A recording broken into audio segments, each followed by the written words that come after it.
Lettering friends, if you're here on the replay and need some extra questions answered, you can send me a message through Twitter, Facebook, or Instagram. I'm CreativLEI on all those platforms.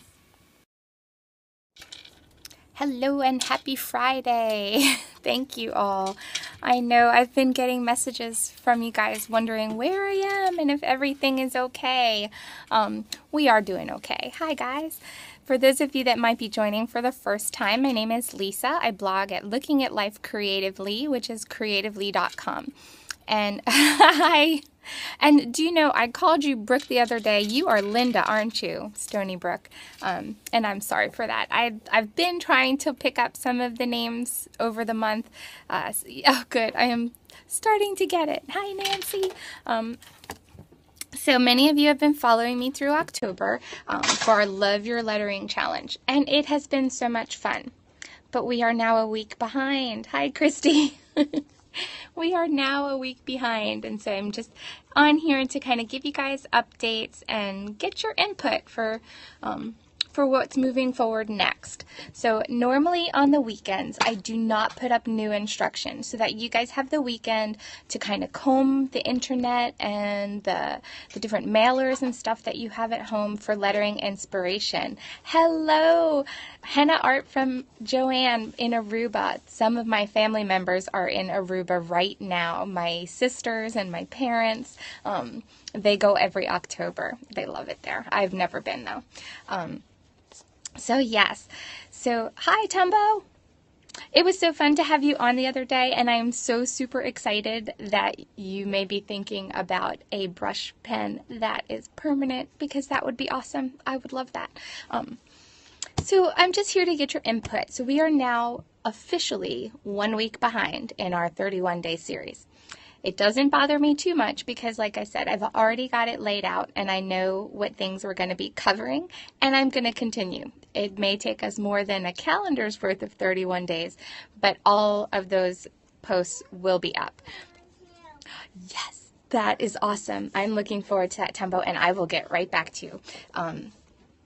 So yeah, so we're a week behind, and like I was saying, normally on the weekend I do not give new instruction because it's a time to kind of take in all that we've learned over the week, to find quotes that we can use to practice, or to use the pangrams, which are sentences that use every letter of the alphabet, to kind of incorporate all the different techniques that we've learned over the week. So this week it was italic calligraphy, adding flourishes, and mixing a calligraphy pen with a fine point pen. So there was kind of a lot that we picked up on just in a couple of days. And so my assumption is that the weekend is a welcome respite to kind of use those things and hammer those techniques down before we get into brush lettering, which is it uses some of the things that we've learned this week, but it is a different pen, which means new techniques. So I don't want to jump into that on the weekend, if that's okay with you all. But that means that our first week of November, we will be finishing our October series, which is fine by me. As I've kind of chatted with you guys on the Facebook page, because a lot of us don't want to leave each other. We are having so much fun during this series. We were looking for a way to continue. And so I had posted the question the other day about how many of you are mailing Christmas or holiday cards this year, and who was going to be using some of the lettering skills that they've learned this month in their holiday mail. And lots of you were really excited about that. You did not miss last night. My littlest one, my 2.5-year-old, fell sick yesterday, and she had a fever all day, and so I did not even have free hands to scope. So unfortunately, I had to skip last night. The post was up, but I did letter the 2 remaining ones because they had to go out. So I didn't get to scope those because I was kind of on a deadline there, but I think I took pictures. Yeah, she's definitely feeling a little bit better. She's not her norm. Oh, goodness. Yeah, so your hands are busy too, Nina. Yeah, so here's my little one. She's still recovering. So, yes. So lots of you are going to try some hand lettering on envelopes. So on the Mondays in November, we're going to do Mail Art Monday. where I'll just go through, and so it will overlap the end of our 31 day series, but I think that that's okay because it's really just a 1 day of the week challenge. Yeah, I didn't get the post either. So it is up, the flourishes are up, and for some reason the regular newsletter didn't go out. I have to check on that. But like you guys have been with me since the beginning of October, we've had lots of little mail hiccups. So I'm going to work on that. Recommend a brush pen. Yes, I will be using for most of the instruction for next week the Tombow Fudenosuke pen. And Tombow assures me that I am pronouncing that correctly. So hang in there with me. It is one of my favorite brush pens because it's very responsive to the pressure. And the point does not damage easily. So being a lefty, I'm a little hard on my pens. Yes, I will link to some of those pengram sentences. So the Fudenosuke pen is a great one to begin with because it, like I said, it's very responsive but doesn't damage easily. I hold my pen at a slightly different angle because I'm left-handed, but I find that it responds well and what's the word? It's not permanently damaged by my angle, which I've had that happen with other pens. So those are the ones that I fall back on. I use the soft tip and the hard tip, and then I also have the one with the gray and the black, the dual tip. So those are, and I thought I had them on my desk. So let's see what I have in front of me. Okay, so for the brush pens, this is the soft tip. This is the hard tip. So the hard tip has the blue barrel, and the black barrel is the soft tip. And by soft tip, it's not, so incredibly soft that it gets damaged. And I think the other one is on my big desk. So those are the three that I'll use most of the time. If you cannot order one or cannot find that locally, because I did order those online. I know that Tombow has them, Amazon has them, Jet Pens usually has them. If you can't find that, you do have a couple days because our first day of brush pen is actually going to be with pencil, because to use the brush pen, you have to be able to control your pressure, because that's how you're going to get that brush pen effect. Oh, yours won't be delivered for a while. I know. I heard that there was a little bit of a back order. I think that lots of people are jumping onto the beauty of those pens. So there was a little bit of a rush there, and I know that I thought I saw on Tombow's Instagram, and if they're still here, maybe they'll chime in. They might be getting those out towards in November or December. You ordered the, okay, Dick Blick and fine art stores in your area. Yeah, I only have Michael's and Joann's, and Hobby Lobby is somewhat close, and they don't have your brush pens. They do have the, which one is it? It's the Pentel Sign Pen. It is a good backup. Yeah, the Pentel Sign Pen I did find at Michael's. Okay, Tombow says mid-November their Fudenosuke pens will be back. So, yeah, Hobby Lobby has some different pens, and it seems like as more of us get excited to use them, they are starting to carry them locally, which is helpful. But I will tell you that my orders online have come super fast, and I've ordered directly from Tombow, and theirs was super fast also. That's where I got my blending palette and my sand erasers. For those of you who are left-handed like me and wondering how to clean up those smudges, the sand eraser is a must-have. Definitely a must-have. Good calligraphy deal. Awesome. So that's where we stand. So we've hit the weekend. I will be putting up the weekend posts, which are just links to my my Pinterest boards where I collect all my lettering inspiration, and then the link to the pangram sentences, so that you can just use those to practice different techniques. Since they have every letter of the alphabet in them, you got to learn more of ways to connect those letters and things, and that's a good way of, yes, Amazon did have the soft and the hard together, but I think unfortunately, unless they have them in stock, it's still going to be a mid-November delivery date. Excuse me. But like I said, if you don't have the pen yet or it's on back order, you totally can follow along the brush instruction because using pencil is actually the best way to learn. Thank you so much for asking about Zachary. On Thursday night, he was intubated, which is hard because previously he had just been getting supplemental oxygen. So to have him intubated was difficult. He did respond well and rested well on intubation. He was extubated for a short time today, but is not healthy enough to be on room air. So it's kind of, if anyone else has ever had the NICU or PICU dance, you understand that it's 2 steps forward, 1 step back. So we covet the prayers for my friend and her son, because I know that they just want to be home. They have other children at home that want to see their little brother. So, but overall, spiritually, they're doing well. You know, kind of walking through this together.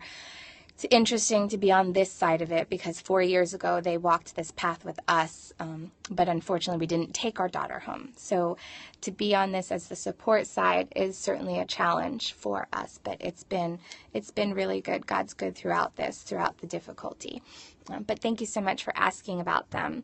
Yes, my little girl is on the mend. She's eating lots of popsicles. We made some slushies yesterday with juice ice cubes and yogurt ice cubes, and she took that in pretty good. So she's on the recovery, and I need to clean up and unpack after getting home from the conference last week. I took in so much new information that I want to put into use, but I've got a desk that's full of clutter, so I've got to get that done. And I don't know if anyone else has heard that Sunday is like National Coloring Day. So I may or may not have a couple new coloring pages that I'll put up this weekend. So I think that will be exciting. Get some doodle pages up there for you guys. If you haven't already downloaded the 8 pages that I have up there, please do so. You're more than welcome to print and copy those and color them into your heart's content. So I'm going to try printing some of them out on my laser printer and hand sewing them to see how that goes. Yeah, I need to catch up too, Donna. I'm so behind. So I want to get all those posts finished up writing. That way we can just connect on Periscope to do the instructions. Tumbo has some free coloring pages on their Facebook as well. Go check those out. They're lots of fun. If you have the Tumbo colored brush pens, there's lots of good watercolor techniques to use with those. With just a water brush, if you've already picked up a water brush for later in our series, then you've got everything on hand that you need to really have fun with those coloring pages. I'm going to print some on marker paper so that I can use a little more vibrant color, but I love my colored pencils. I've told you guys that before. They're very versatile. So I think that's about it. That should have us caught up. We have not done a video for the flourishes. I don't know how many of you have not seen that post yet. It did go up yesterday, but like I said, it didn't go out in an email. I'm going to check that out and see why that didn't go to you. So why don't we do a little bit of flourishing instruction so that you guys can see it. Hi, Mystique Creations. If you'll tell me your first name, I will try to learn it. You haven't missed much. I'm just kind of catching everyone up. There is a difference between the color brush and the Fudenosuke.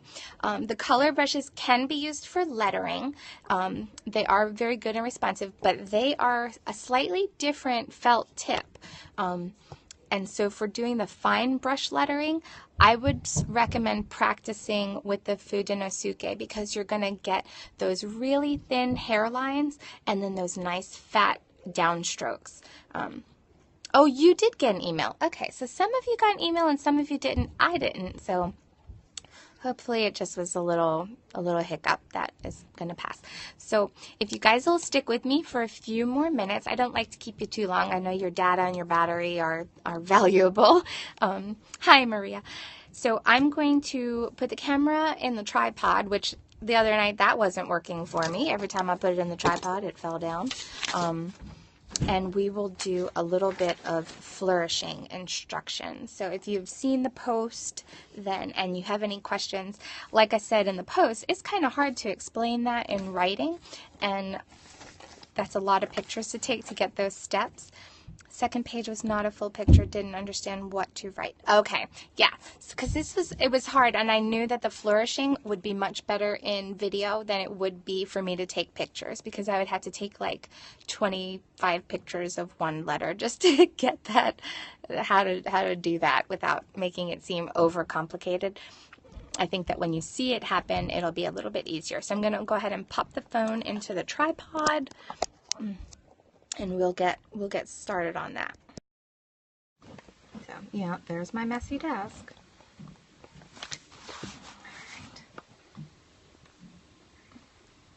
All right, so I'm going to pull open the post so I can see what I did, for example, there. No, flourishing is a little tricky. It really is.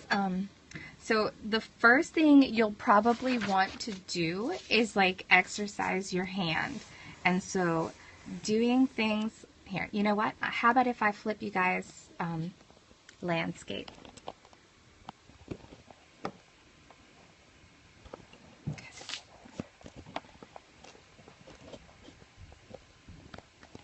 Sorry, bear with my technical difficulties. I want to be sure you can see what I'm doing. There we go. Okay, so when you're doing flourishes, it's all about the flow. And so doing some exercises to just kind of get your hand out of your mind, if that makes sense.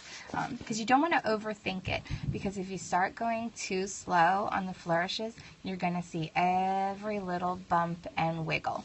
But if you start to just get some nice swirls going, you'll start to get the motions that you need.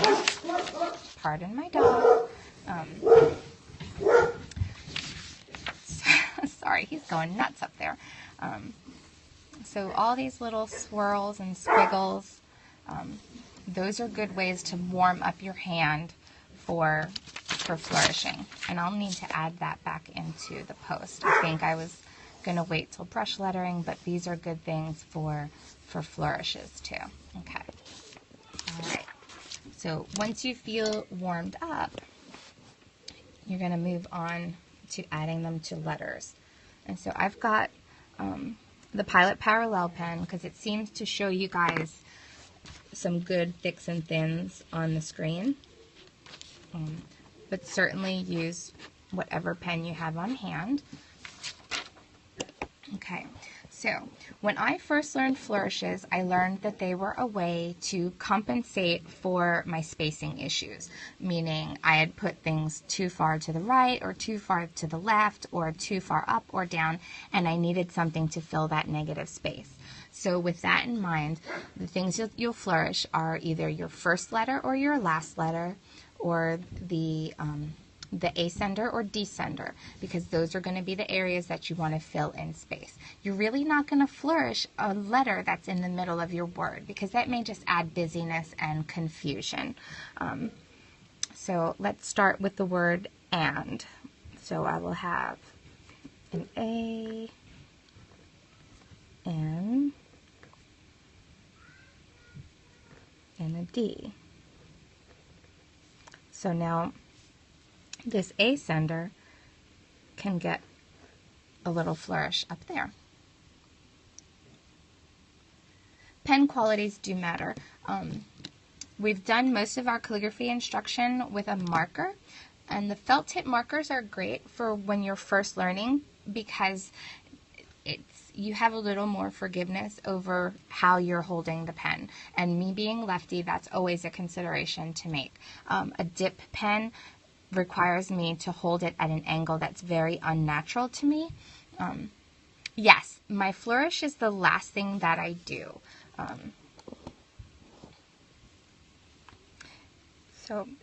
But don't worry so much now about which pen you're using, because you're learning the technique, and you can add to your pen collection later. I certainly will never tell you not to buy more pens, because I'm a pen addict, but I don't want you to not try the techniques just because you don't have the same pen that I do. And remember that I've been taking calligraphy since junior high school, so some of the things are a little bit more natural to me now than they once were. Okay. So now this is the word the. Now the E, if I needed to fill in some space, this can be flourished by just taking a tail out there. And now I have the T and the H together, and if you notice, I've not crossed the T yet, and I have not looped the H. This is a fun one to flourish together. Now see, I've got this swoop or swash out this way, and now I can mirror that on the other side by taking this H down to cross the T and opening it that way. So then if I was working on a piece, this would now create balance because I've got a flourish before and after. And if you'd like the really fancy swirls, you can always add those in with a fine tip pen. So like you can go in and continue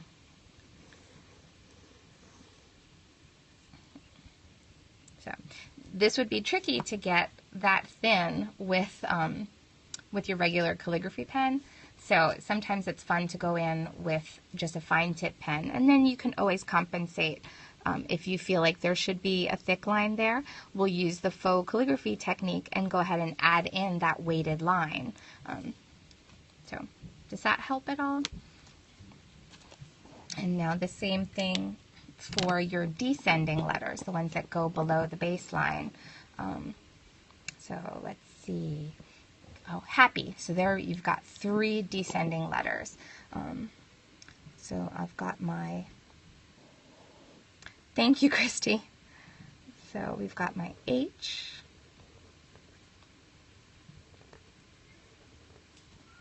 Now I've got 2 descending letters, and I'm kind of leaving them sort of undone so that I'll have, and this is feathering a lot on this paper. And then I've got my Y. So my Y I'm going to bring really low. But now I still have these P's that I can do something to. So I can loop that and connect those.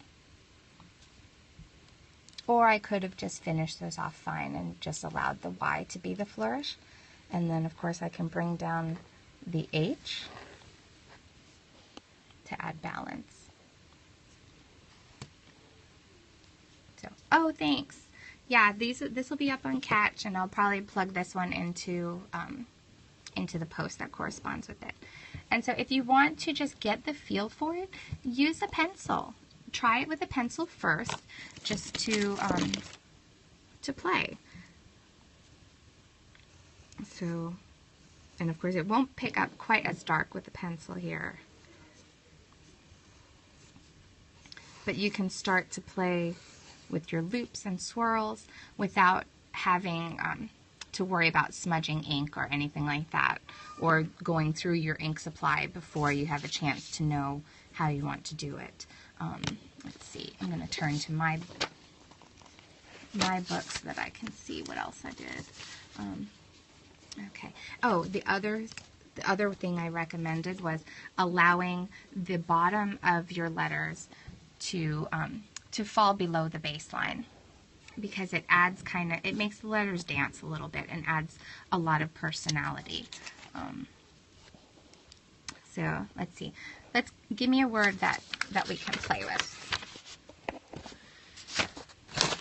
Sorry. So yeah, my practice pad is, oh, how about play? Okay.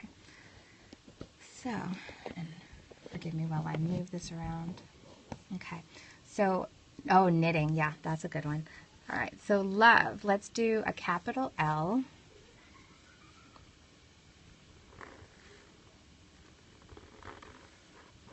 And do it real big. And then let's let these other letters dance a little bit.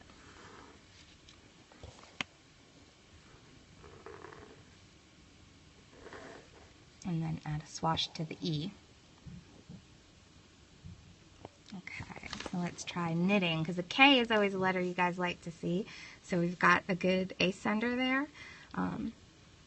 So I'm going to leave that so that I can add to that afterwards and get my K.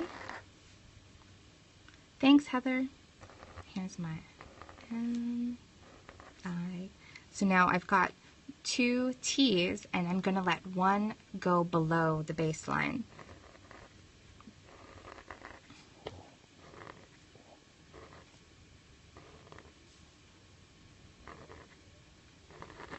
And I've got my descender. So I've got that, and then I'll cross the T's together. And now I can add a swoop on that. So that's all I mean by letting it drop below the baseline. It just adds a tiny bit of visual interest. And then the ascenders on the T, I'd let those be, oh goodness, I can't think of the word, but let those be different heights as well, because you don't want your lettering to look flat. You want to give it personality. And that's just the way.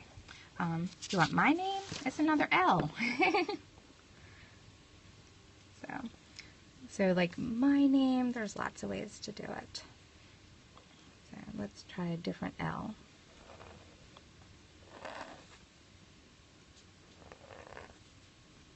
So my S's I almost always allow to drop below the baseline.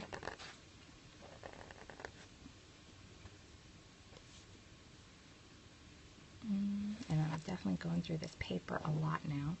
And then you could always go back in and add a parallel line to add even more detail. Capital T, yep, I can do that. Alright, so, and like we learned in the, when we first started using this pen, the basic idea is to keep the angle of the nib the same throughout the letter so that it allows you to get the thicker lines and the thinner lines. Now this practice sheet of mine is bleeding the ink a lot, so you see more feathering than a nice fine line. If I was working on Bristol paper, then it would not be bleeding quite so much, but this is just a practice pad. So a T, I'm going to start up here and bring the stem there. So that's one way that I would do a T. And then I could always go back with a fine pen and add some more swirls and then just fill in where that should have been, thick and thin.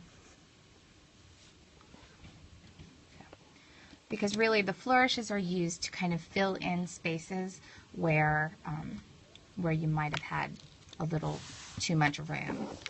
Capital A. Lots of different ways to make an A.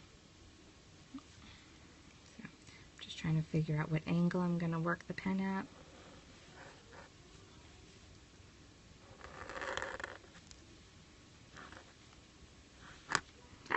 And there we go, ink splatter. Sometimes that happens. With me being a lefty, I'm often pushing the pen instead of pulling it, so splatters are often a downfall to that when I'm not holding the pen the way they're designed for. The parallel pen does give me a little more freedom to push the pen, but sometimes I'm pushing its limits and that's what happens. But this is a practice sheet and that's okay. Someone said the word believe, and that's a fun one. Okay, so let's get the stem of the B.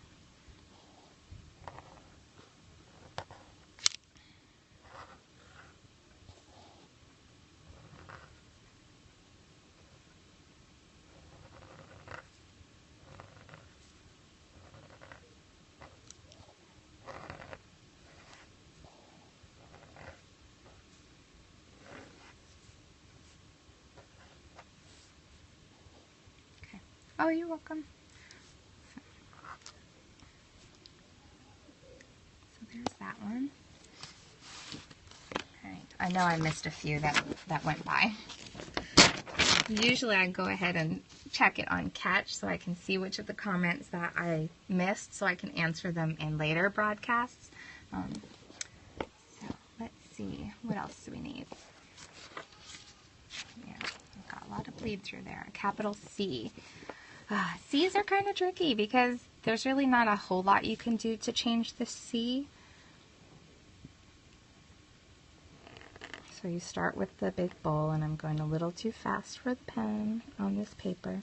And then I would probably add in flourishes with a thin pen.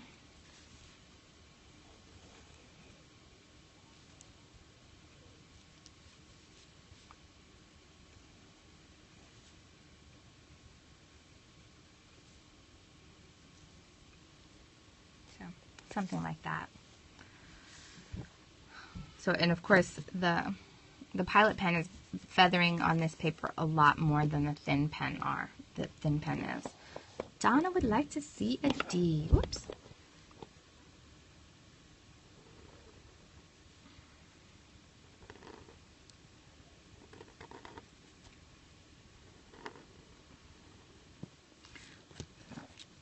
And then I would go back and add, let those connect that way. Yeah, these are tricky. And on this paper, because it's rough, the weave is a little loose, which is what's causing all this feathering. So I would practice first in pencil. That way you kind of get how the flows are and where you want your swiggles or swirls to cross. And of course, those are very technical words. Thanks, Tatiana. I have not done a capital W today. I'm certainly, I have experience with lettering, but I would not consider myself a pro because I'm always learning. There's different techniques, and the art of lettering kind of transforms all the time as we kind of push the boundaries a bit. So lots of different ways to do a W. That's the first letter of my last name. So let's see.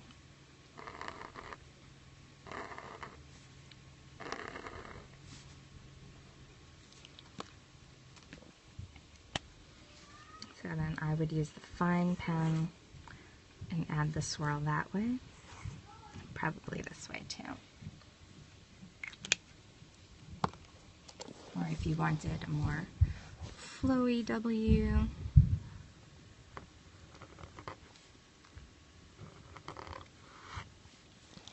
and go that way.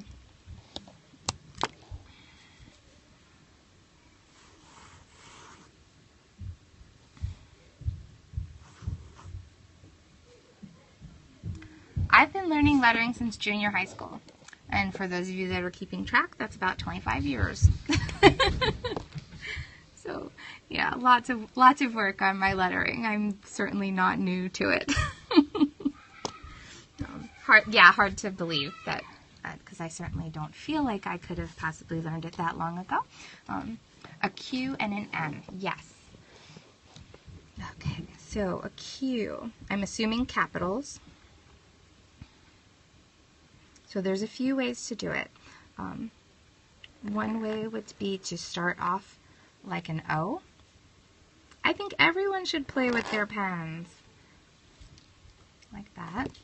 And then you could always use the fine liner to add more. I